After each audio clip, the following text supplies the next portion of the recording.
이게 뭐 담배 필 거 권리 이렇게 얘기하면 우리도 담배 필 권리가 있습니다. 또 우리가 도박 할 수 있는 권리가 있습니다. 성인만 합니까? 우리도 재미를 좀 보고 돈도 좀 벌고 이렇게 생각하는 청소년들이 있다니까요. 이거를 권리로 생각하는 청소년들이 있다니까요.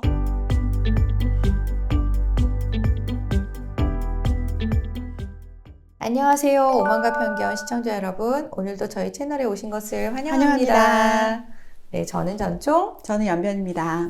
네, 오늘 여러분들과 나누어 볼 이야기는요. 우리나라 청소년들의 중독 사태 너무 심각하다. 이런 주제를 가지고 한번 나눠볼까 해요. 최근에 제가 본 기사에서 BAT라는 회사가 있는데요. 여기가 브리티시 아메리칸 타바코 그룹인가? 뭐 이런 어쨌든 담배 회사예요. 이런 담배 회사에서 합성 니코틴으로 만든 전자담배를 우리나라에 출시하기로 했다는 거예요. 그런 기사를 봤는데 그 기사에서 이렇게 얘기를 하고 있더라고요. 뭐냐면, 우리나라는 그 합성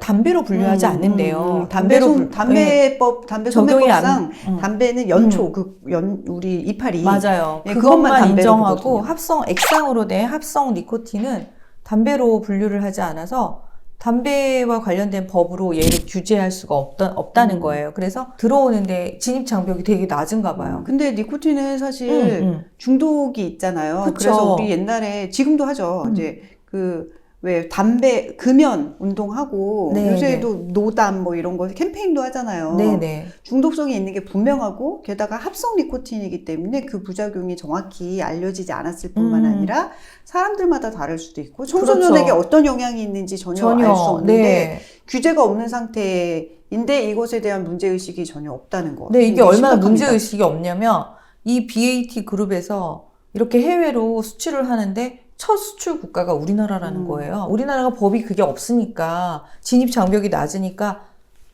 수출을 한다는 거예요. 그래서 와 이거 심각하다. 안 그래도 우리 청소년들 도박 문제, 뭐 마약 문제, 또 심각해지죠. 또 인터넷 중독. 요새 술과 네. 담배 하는 청소년들이 점점 늘어나고 있는데 이런 청소년의 보호에 관한 좀 문제들을 정말 인식을 새롭게 해야 될 것 같아요. 그리고 빨리 나서 주시기를 정말 간절하게 요청드리는데 이게 왜 이 지경이 되도록 가만히 계시는지. 사실 마약과 관련해서도 여러 가지 얘기하잖아요. 네. 우리 이제 전에 저희 사장님이셨던 남경필 지사님 나서셔가지고 막 단체도 만드시고 빨리 마약청을 개설하든지 해서 청소년에게 이런 문제가 심각해지기 전에 문제를 딱 차단해야 된다라고 얘기하는데 우리나라 정치권 도대체 뭐 하는지 이 예산과 인력을 도대체 어디다 갖다 하고 있는지 정말 필요한 것에는 아무것도 손을 대지 못하고 있는 현실이 정말 개탄스럽습니다. 네, 마약은 계속해서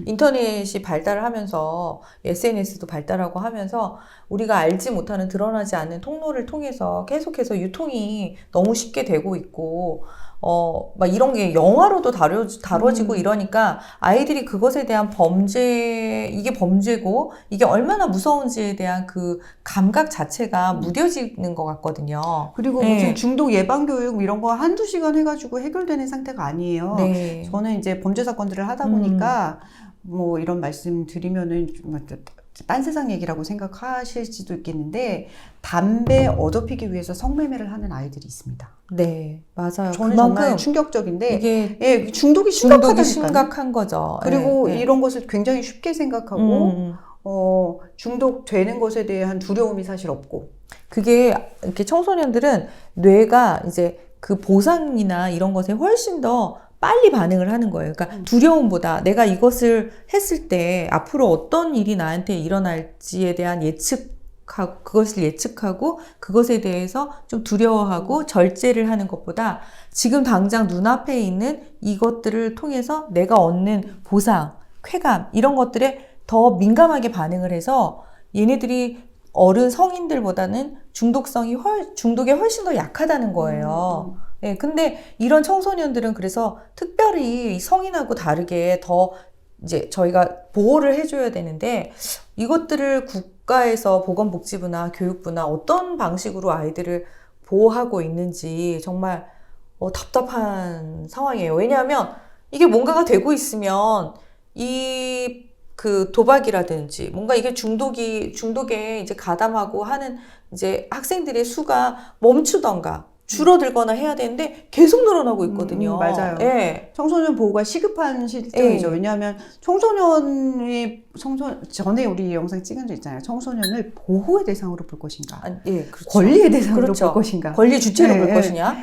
이게 지금 입장이 애매모호한 상태에서 관리가 안 되는 상태에 이르고 있는 거 아닐까. 네. 그래서 그렇죠. 이제 이런 문제들을 다 같이 모여서 빨리 숙고하고, 사실 여성가족부가 필요한 게 아니라 우리 노인과 청소년 정책을 네, 맞아요. 하는 부서가 진짜 진짜 필요한 시급하게 거, 필요합니다. 진짜 심각한 것 같아요. 왜냐하면 이 청소년들이 지금 연천 변호사님 말씀하신 것처럼 이게 지금까지 전통적으로는 이 청소년들은 보호의 대상으로 봤거든요. 그래서 사회에서 적극적으로 보호를 해줬단 말이에요. 근데 이게 어느 순간부터 어떤 권리의 주체, 인권의 주체로 굉장히 특별한 인권인 것처럼 보편적인 인권을 뛰어넘는 특별한 인권인 것처럼 그렇게 강조하는 교육들이 굉장히 교육 현장에 난무했고, 그래서 예전에는 길에서 담배 피고 있는 학생들이 있으면 어른들이 훈계하면 아이들도 조심하고 조심이라도 하는 신용이라도 했거든요. 네. 근데 지금은 오히려 맞을까 봐 어른들이 맞겠죠. 실제로 맞는 사건들이 그럼요. 생기고요. 그럼요. 네.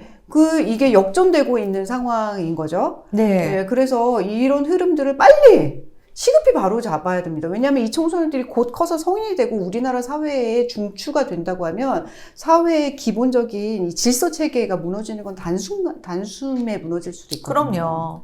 그러니까 그리고 청소년들의 권리의 주체를 볼 때 생기는 문제들이 이럴 수 있어요. 그러니까 성에 대한 것도 권리라고 얘기를 하잖아요. 우리도 성적인 것을 누릴 수 있는 성관계할 권리가 있습니다라고 청소년들이 주장을 하기 시작했거든요. 맞아요. 벌써 몇 년 전부터. 그런데 이게 뭐 담배 필 거 권리 이렇게 얘기하면 우리도 담배 필 권리가 있습니다.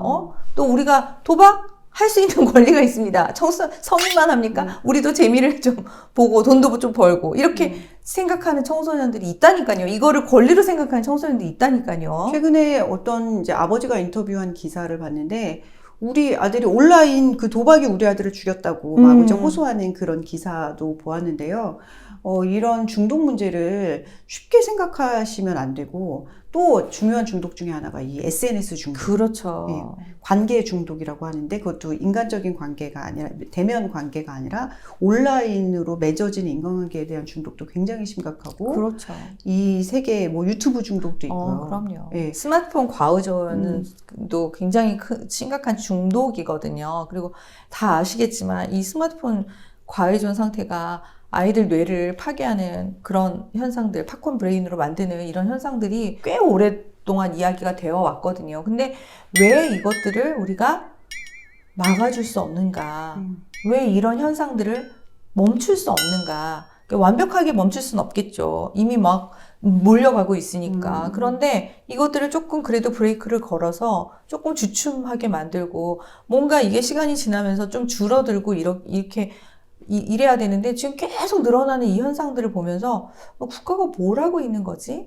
이런 답답한 마음이 있습니다. 네, 네. 청소년 정책이 멈춰 있는 나라 같아요. 그러니까요. 네, 그리고 이걸 우리가 분명하게 해야 될 것 같아요. 사회적으로 우리가 공론화를 해서라도 분명히 해야 되는 게 청소년을 우리가 보호의 대상으로 볼 것이냐 아니면 권리의 주체로 볼 것이냐 그 권리의 주체라고 했을 때 그 권리를 어디까지 인정해 줄 것이냐 또 보호의 대상이라고 했을 때 우리가 어디까지 보호할 것이냐 그리고 정책적인 혼란, 정치적인 싸움 이런 것에서 그게 교육 안에까지 다 들어와 있고 그런 교육을 통해서 우리 아이들이 지금 너무 갈팡질팡하고 가는 것들이 보면서 난 너무 안타깝고 이 아이들을 위해서 우리 사회가 무엇을 해야 하는가 진짜 정신 차리고 생각하지 않으면 안 될 것 같아요. 오늘도 서울에 가서 어떤 한 부동산에 들러가지고 이야기를 하다 왔는데 거기가 굉장히 도심이거든요.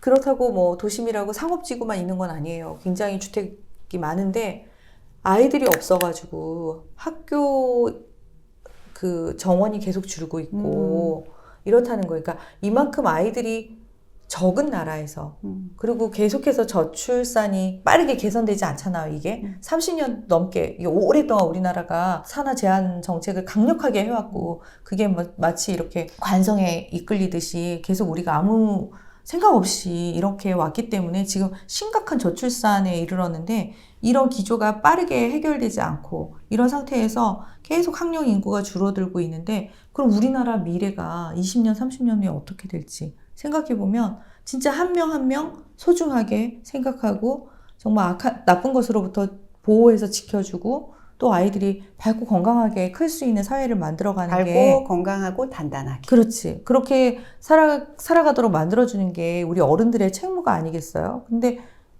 도대체 뭘 하고 있는지 잘 모르겠어요.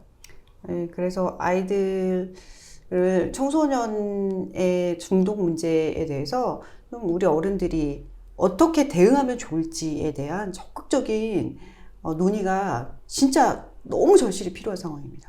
이제 네. 마약뿐만이 아니라 마약도 심각한 마약은 최상이라고 보고요. 아까 말했던 합성 니코틴이 이렇게 들어오고 있는데 이것에 대한 적극적인 대처를 못 하고 있는 거부터 시작해서 지금 청소년 도박 문제도 너무나 심각하고요. 특히 스마트폰 중독도 너무나 심각한 상태인데요. 이런 것들로 좀 벗어나야 아이들이 마음이 더 건강해지고 자유로워질 수 있지 않을까 네. 생각해 봅니다. 우리는 이제 평범한 학부모로서 좀 어디다가라도 제발 좀 도움의 손길을 우리 아이들에게 내밀어지기를 정말 뭐 보건복지부, 뭐 교육부 여러 부처가 다 겹쳐 있는데도 네. 누가 주도적으로 나서고 있지 않아요. 진짜 이걸 규제할 만한 어떤 법안이나 이런 것들이 발의되어야 되지 않을까 이런 생각이 들고 청소년들은 어쨌건 청소년들을 보호하기 위해서는 좀 정말 많은 노력들이 필요할 것 같아요. 그리고 사실은 이제 우리는 법률적인 거, 뭐 정부의 어떤 지원이나 이런 것들도 필요하지만 사실은 우리 각자가 감시자가 되어야 되고 또 보호자가 되어야 되고 그렇지 않나. 그게 시민으로서의 우리의 책무가 아닐까 이런 생각이 들거든요. 네, 맞아요. 제가 사건을 해보면 사족했지만 모든 엄마들이 그러시진 않으시지만 그러니까요. 아이들이 너무 강해진 다음에는 규제가 안 돼서 힘들어하시는 부모님들이 계세요. 그래서 어렸을 때부터 규율과 질서를 알고 자라는 아이들이 되게 해야 되는데 너무 자유와 인권을 먼저 배우고 그것을 다 내 것이라고 생각하고 규율과 질서를 이미 가르치려고 하면 자유와 인권의 맛을 너무 크게 알아버려가지고 그것을 배척하는 이런 그렇죠. 현상을 보게 되거든요.